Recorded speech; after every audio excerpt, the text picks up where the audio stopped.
Cathy and Elliott Lewis on stage. Cathy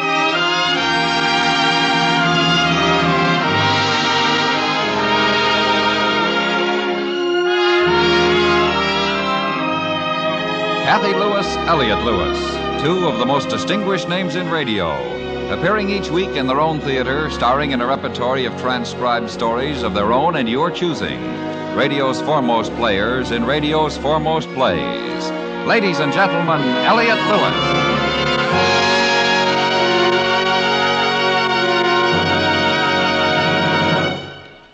Good evening. May I present my wife, Cathy? Good evening. We're privileged tonight to introduce to you a new author. The young man is better known as an actor and announcer, but as you will soon hear, he also can write more than his name. May we present Tom Dixon? Good evening. The play is called An Ideal Couple. And since Tom wrote it and also has the other gifts Elliott mentioned, he will play the radio announcer in the story. So, Tom, Cathy, here we go with An Ideal Couple.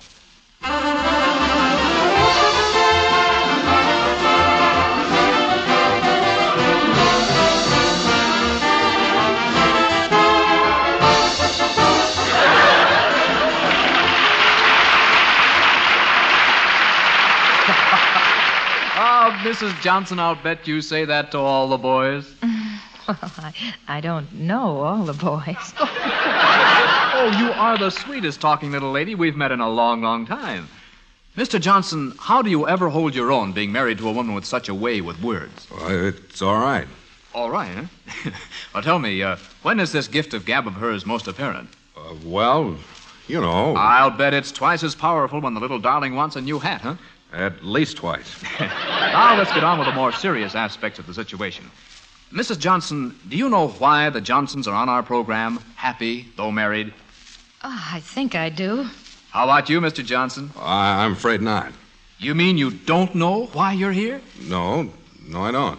Oh, do you have a surprise coming to you? Because the judges have decided that Mrs. Johnson's letter was the best received in this month's contest, which makes the Johnsons our ideal couple on Happy, Though Married.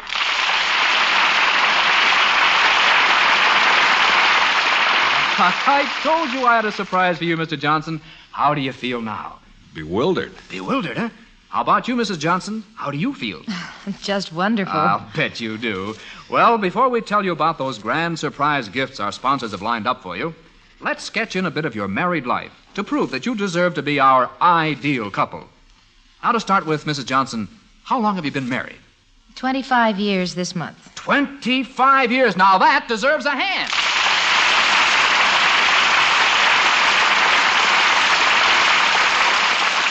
Now, how long did you know each other before you became engaged? Oh, we knew each other from the time we were children, but we didn't start going together until Stan finished college. Now, how did your first date come about? We really didn't have a first date. I went to a high school graduation party with another beau, and, well, you know how those things happen. Oh, do I? Mr. Johnson looked pretty good to you, huh? Well, yes. Now, I want you to listen to the song Larry Robbins is going to play on the organ. Larry?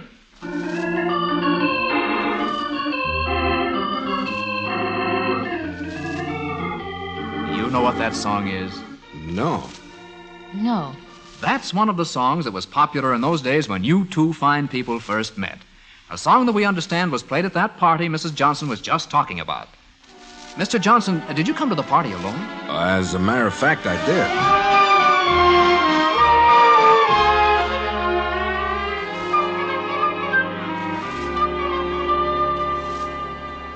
Gee, Howie, I'd forgotten how cozy these hometown parties were. After the glamour of the university?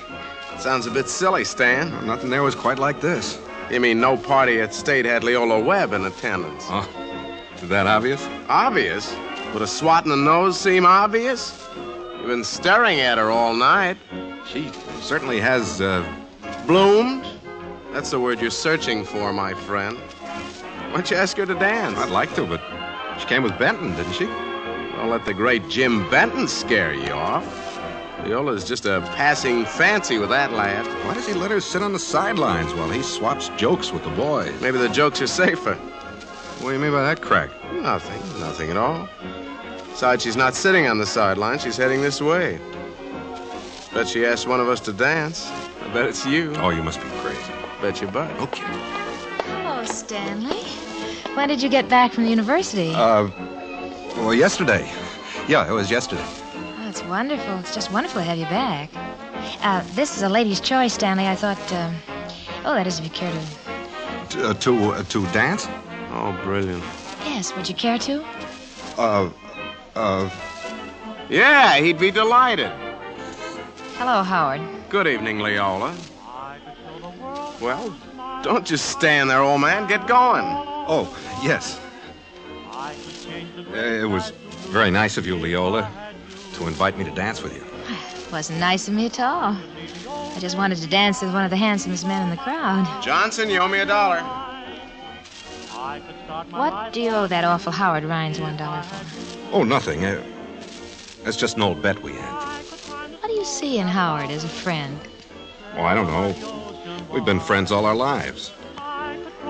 Why do you ask? I'm just curious. You're with Jim Benton tonight, aren't you? I suppose you could call it that, yes. You dance very well, Stanley. Thank you. You dance beautifully. Just beautifully. Thank you.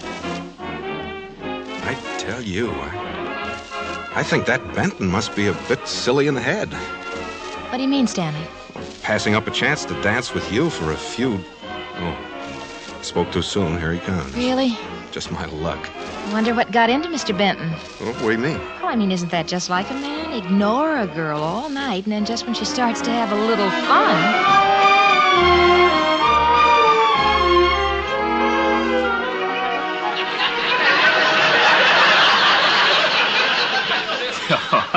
So she asked you to dance, huh?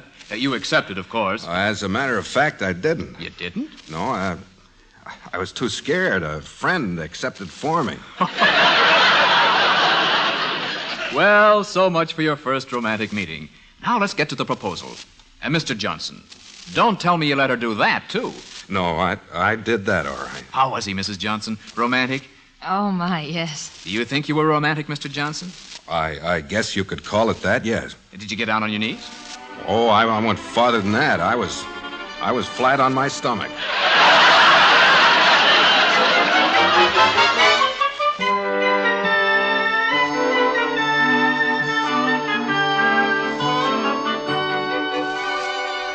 Yeah, that was the nicest picnic spread I've eaten in a long time. I'm glad you liked it. And the spot, the brook, the trees, wildflowers.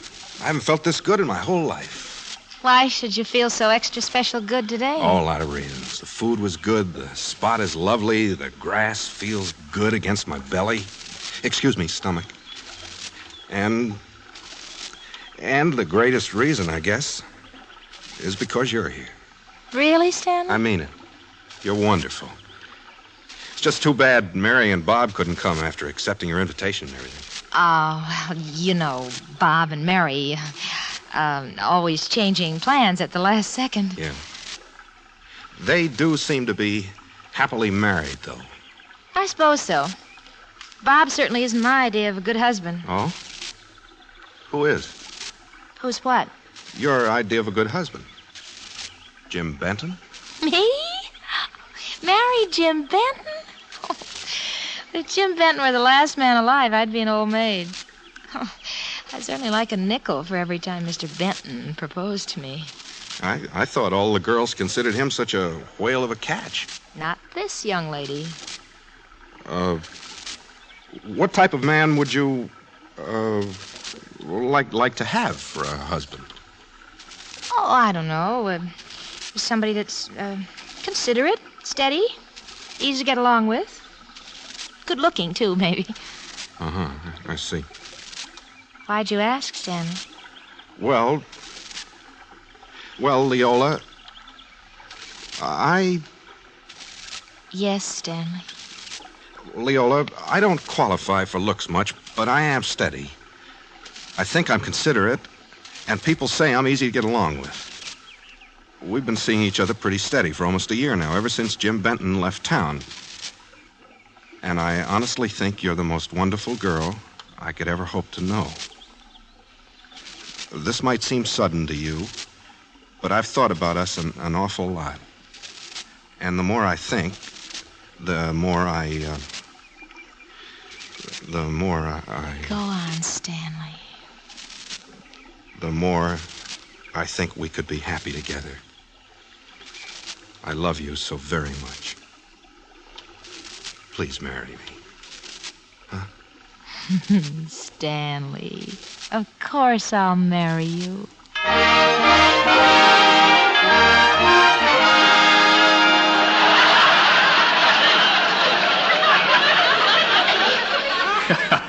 Well, how do you mean, Mr. Johnson? You were flat on your stomach. Well, we were on a picnic, and I was stretched out on my stomach in the grass. And you accepted his proposal, Mrs. Johnson, even though he spoke it from that unromantic posture? I certainly did. And glad you did, too, I bet. Now, about arguments. Did you have many disagreements in your 25 years of married life? Oh, just a few. Little ones. I see. Mr. Johnson, how did you settle your quarrels? Well, we compromised. Compromised? She saw things her way, and I saw things her way.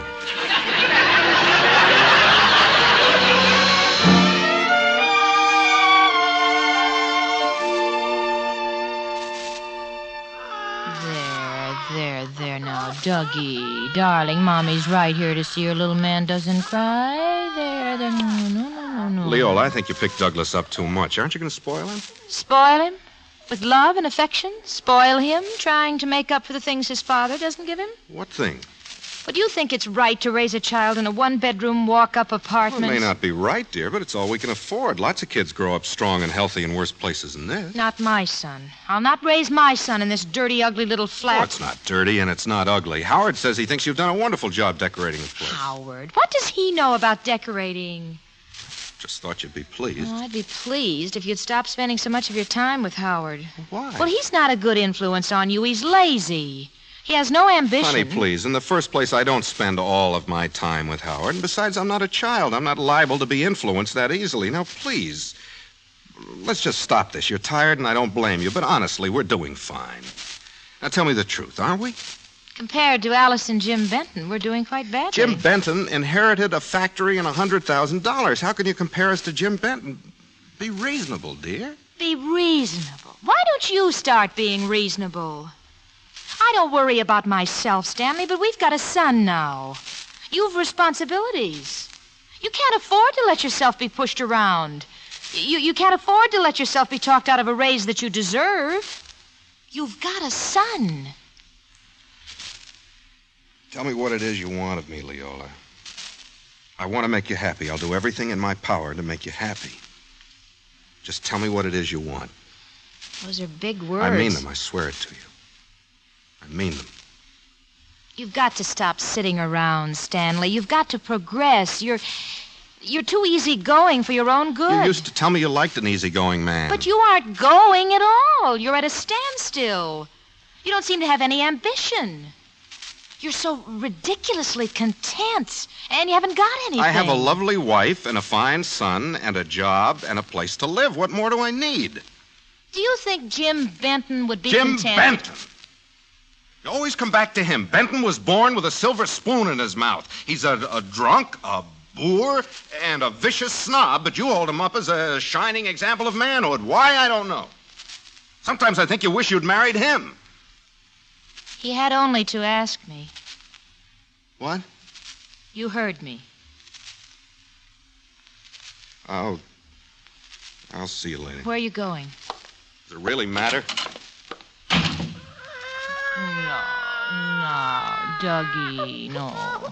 Did that mean old daddy of yours slam the door and make my little baby boy cry?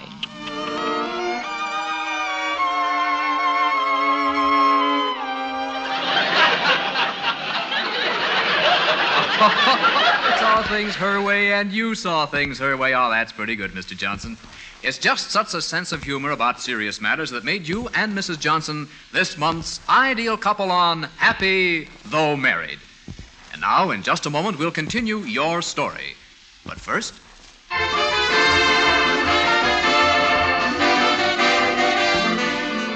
You are listening to Cathy and Elliott Lewis on stage. Tonight's play, An Ideal Couple. With warm weather here and people outdoors more often, this is a good time to get safety-minded about our timberlands. 9 out of 10 of last year's foremost fires were man-made. Americans have a vital stake in our woodlands and their contribution to national defense. Don't burn them up. Let them grow. Crush cigarettes out, really out. Douse campfires thoroughly. Turn them over and douse them again. Prevent forest fires. Save America's timber reserves.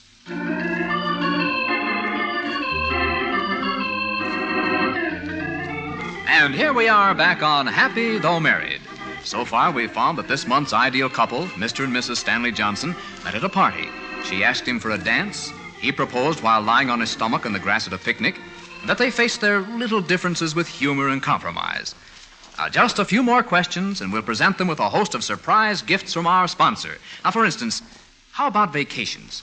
Did you spend them together or separately? Well, the first few we spent separately, but we've spent them together ever since. Why did you start out separately? I like to fish, but Leola didn't. I learned to like fishing. How about that? She learned to like fishing?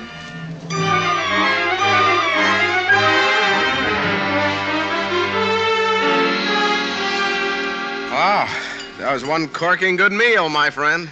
So it was. What's the matter, Stan? Anything new? Why do you ask? Look, I've known you for 100 years. I can read your moods like a book.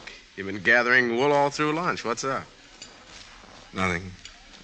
Leola? She find out we're still having lunch together? Yeah. Look, Stan, don't let it get you down. We can just as easily skip these lunches. Don't be blue, boy. Oh, you're forgetting our annual 2-week quest for those beautiful mountain trout is only a month away. Yeah. What's the matter? Leola wants to go along. Oh? She said she hated to be away from me. She said she realized I needed a rest, but she thought it was selfish of me to go away alone when she doesn't get any time off with any of her friends. Well, with the boy and everything. Uh-huh. And what kind of surprised me because, well, you know, she doesn't really like the great out of doors, as she calls it. And it's real sweet of her to want to go along with us when she doesn't really like it that much. With you? What? Go along with you. She knows I won't go if she goes. Why do you say that? That's not true. She said what a good time the three of us would have. She didn't mean it. She wants you 52 weeks out of the year. She certainly doesn't want to give you up for 2 weeks to me and some fish. She's going to horn in on that, too, so she'll take everything that you have that's you and destroy All right, it. Howie, that's enough. It's true, you poor, stupid jerk. Can't you see it's true? I said that's enough. Now cut it out. You've no reason to talk about her like that. She's my wife. Cut it out. All right. I'm sorry, Stan. That's all right. Don't talk about it anymore. No, really, you're quite right. I had no reason to speak that way. I'm sorry. You talk as if I were unhappy. Howie, I tell you, I'm not unhappy. Okay, Stan, let's forget I mentioned it, huh? Those fishing trips were fun. That they were, my friend. That they were. Maybe next year.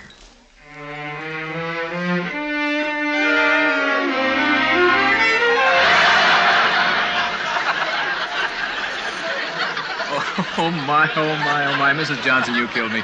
Just like that, she says, I learned to like fishing. Oh, no wonder you're an ideal couple. Well, we're getting close to those payoff gifts from our sponsors. But first, let me ask you about your family. Did you raise any children? Just one. A boy or a girl? A boy, Douglas. And judging from the gleam in your eye, Mrs. Johnson, he's Mama's pet.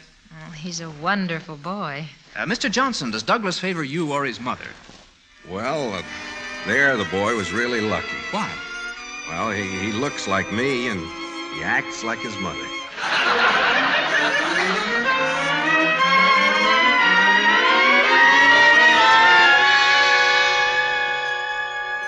After a thorough review of the case of the People versus Douglas Johnson, in which the defendant has been found guilty as accused, the court passes the following sentence.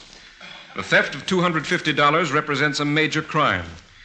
But in the opinion of the court, since this is the defendant's first offense and the money has been returned, society's demand for punishment in this case might only make a hardened criminal out of a sensitive, restless boy. Therefore, the court sentences you, Douglas Johnson, to 2 years in prison, sentence suspended. You are hereby placed in the custody of your parents for the duration of said sentence. Court dismissed. Oh, Doug. Doug, my baby. I'm glad you're free, son. I can't say that I'm happy about the whole thing, but maybe it's taught you a lesson. Lesson indeed. Doug would never have taken that $250 if you'd given him a little more spending money. No boy of 18 needs more than what I know. Then there's the line. When I was a boy, I only got $1 a week. Well, your folks were poor. We're not. But you insist on raising Doug like he belonged to a family of paupers. I know my boy. He's not a common thief. If you'd only give him a decent allowance.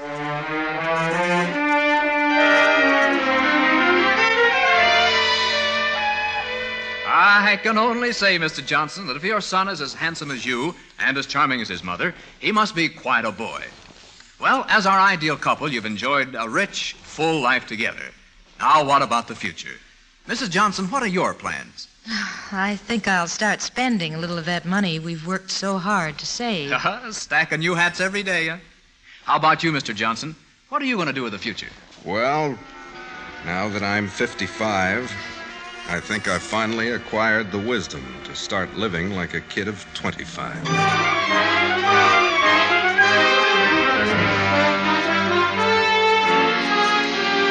Stan, for the 25 years we've been sneaking lunches in this back alley greasy spoon, I've always wound up by saying that was a corking good meal. Or words to that general effect. Today I can't honestly say that. Why not, Howie? I thought the steak was pretty good. A meal is more than food, Stan. It's an occasion for comradeship, conviviality, and general good cheer. And you, my lifelong crony, have been anything but the ideal companion for such an event. I'm sorry. There you sit, a retired businessman. You've achieved a goal that few men ever reach. You should be bursting with pride and happiness. I know. I just seem to have lost interest in things. Lost interest in things. Stan, my boy, you've lost more than that. You've lost your life. They've squashed you down to the size of a worm. Who? Don't be evasive. Your wife, Leola. Your son, Doug, that's who.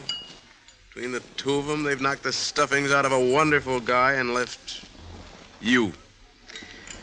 Whatever it is that you've become. Shut up, Howie. Okay. No. Don't shut up. You're right. I'm sorry. But it stings to hear someone put into words the secret thoughts with which you've lived intimately for years. I'm 55. I have money, position, a wife, and a son.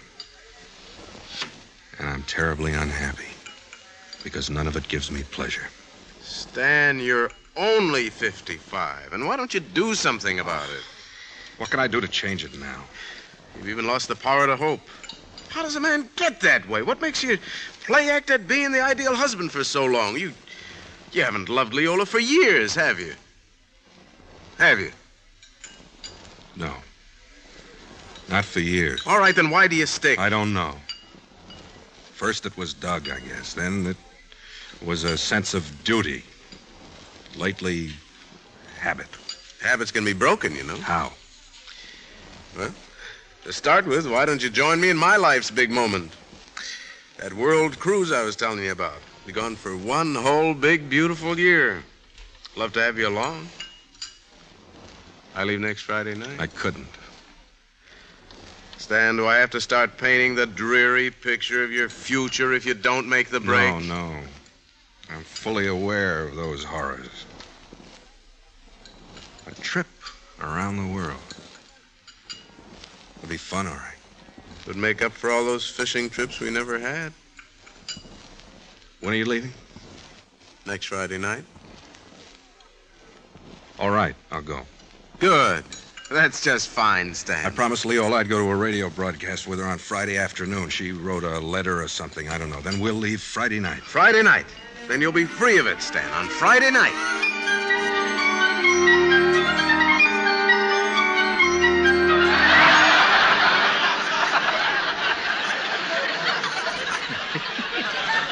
I'll bet at 55, Mr. Johnson, you'll put to shame any squirt of 25. Well, there they are, ladies and gentlemen, the Johnsons. This month's ideal couple on our program, Happy Though Married. Mrs. Johnson's letter, awarded first place by our judges, is going to win for this ideal couple the following wonderful prizes. First, a set of beautifully matched wardrobe trunks. Inside, you'll find clothing for both of you to last for years. We secretly got your measurements. Besides clothing, you'll find jewelry, shaving accessories, toiletries, sewing kit, even shoelaces. Everything needed to clothe and keep a man and wife in comfort for a long, long while. Because in just 30 seconds, you will be whisked from the studio and taken by special limousine to the airport. A plane is waiting there to fly you to the coast, where you'll board one of the largest luxury liners afloat to start a 6-month fully paid cruise and tour of the continent of Europe. All this to start right now because you are our ideal couple. On your way and bon voyage!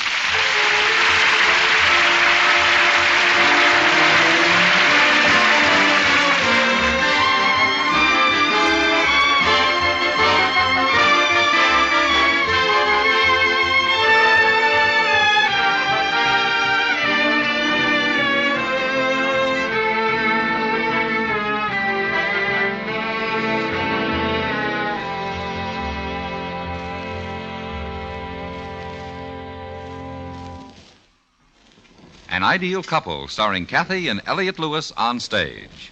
In a moment, Mr. and Mrs. Lewis will tell you about next week's play.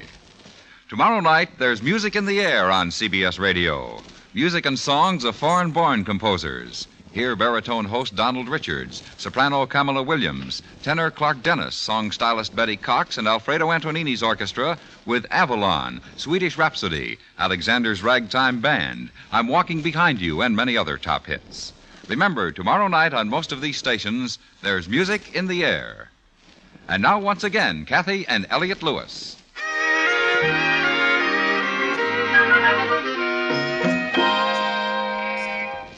Tom Dixon's venture into writing. An Ideal Couple, with Tom playing the program master of ceremonies. And Paul Frees grew young and then old with us. Next week, we're going to do a play about the same kind of people, same age and circumstances, and also with a child. And by showing the other side of the coin, see what else can be done with 3 lives. The story was written by Shirley Gordon, and she calls it A Day to Remember. It's fine listening for this time of the year. Until next week, then, thank you for listening. Good night. Good night.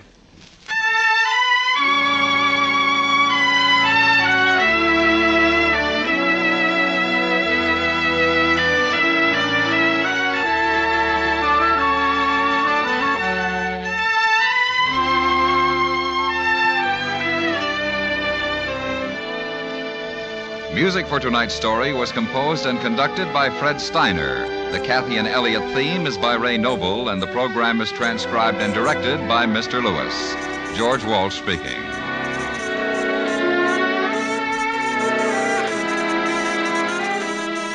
Sunday afternoons, hear the World Music Festivals on the CBS Radio Network.